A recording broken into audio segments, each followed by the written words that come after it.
Olá pessoas, cheguei no meu vídeo de número 40, agora eu vou tomar um rumo um pouco diferente. É importante a gente trazer alguns conceitos aí de uma forma mais traduzida do que é alguma coisa da psicanálise, né? Vamos trazer alguns conceitos, algumas informações importantes, né?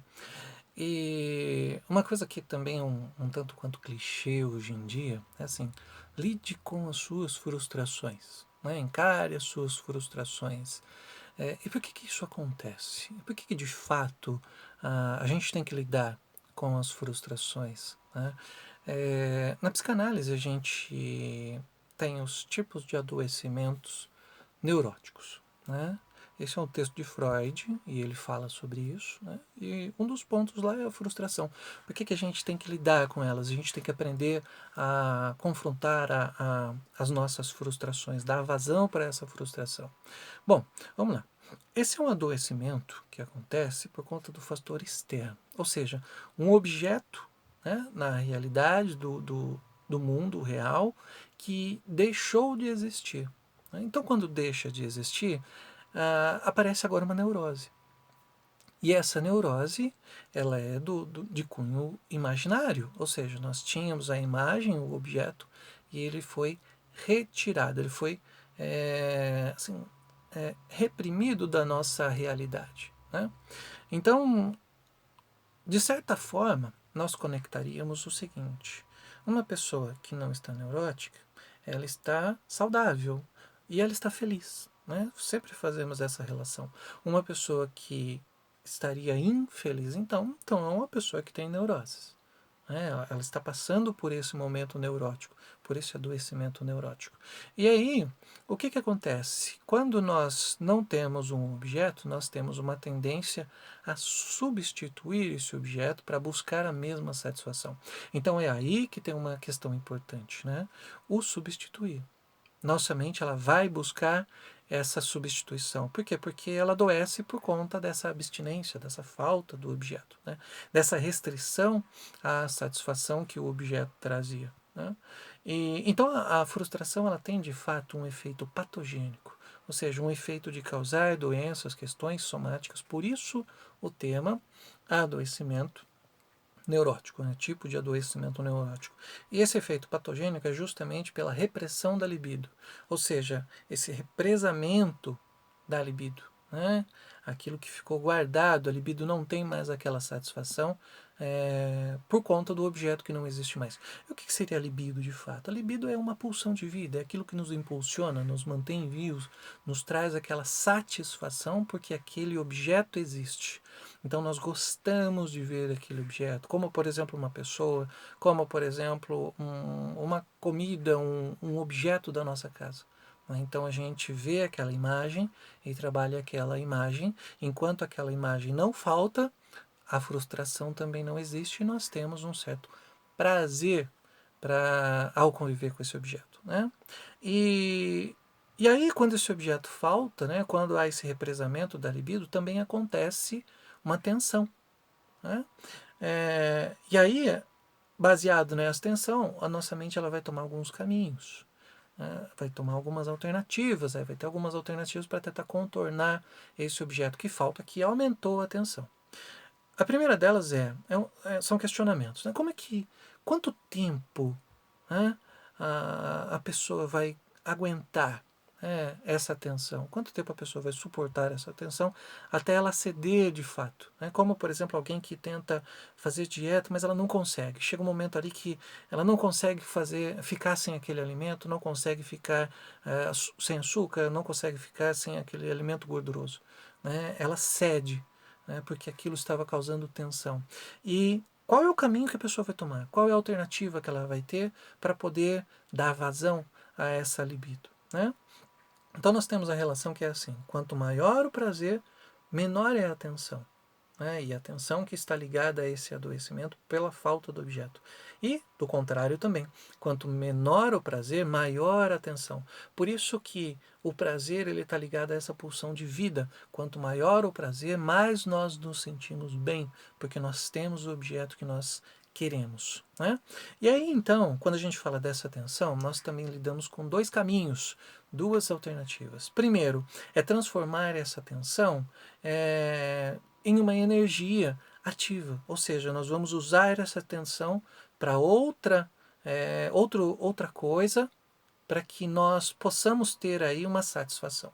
Ou seja, a pessoa usa essa tensão do corpo dela em benefício próprio.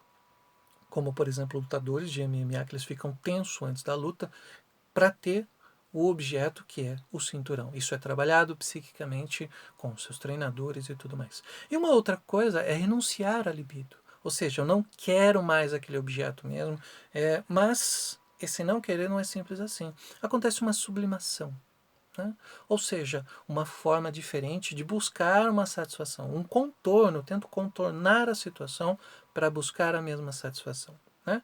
Então, são caminhos baseados na tensão que é causada pela falta do objeto. E aí, quando a gente fala de sintomas, de fato, já que nós estamos falando de adoecimento, né, nós vemos aí então que a infelicidade ela não coincide exatamente com a neurose. Por quê? Porque há formas de mascarar essa frustração, há formas de encontrar uma maneira de ter essa libido de volta, ou pelo menos essa satisfação. Né? Então, uma outra questão é que a frustração ela faz com que nós voltemos a um ponto de infância e lidemos com aquilo que falta. Né? Quando a gente é criança, a gente lida com aquilo que falta. E a frustração vai reativar esses efeitos. Vai reativar essa questão daquilo que falta. Né? E a gente não percebia isso, mas a gente passa a perceber. Por isso que, por exemplo, nós vemos lá no consultório, na clínica, por exemplo, aquela pessoa que está no divã e ela se encolhe aquele comportamento infantil. Essa reação de voltar, né, a ser aquela criança, a ter aquele comportamento. Por quê? Porque ela está reativando essas questões infantis.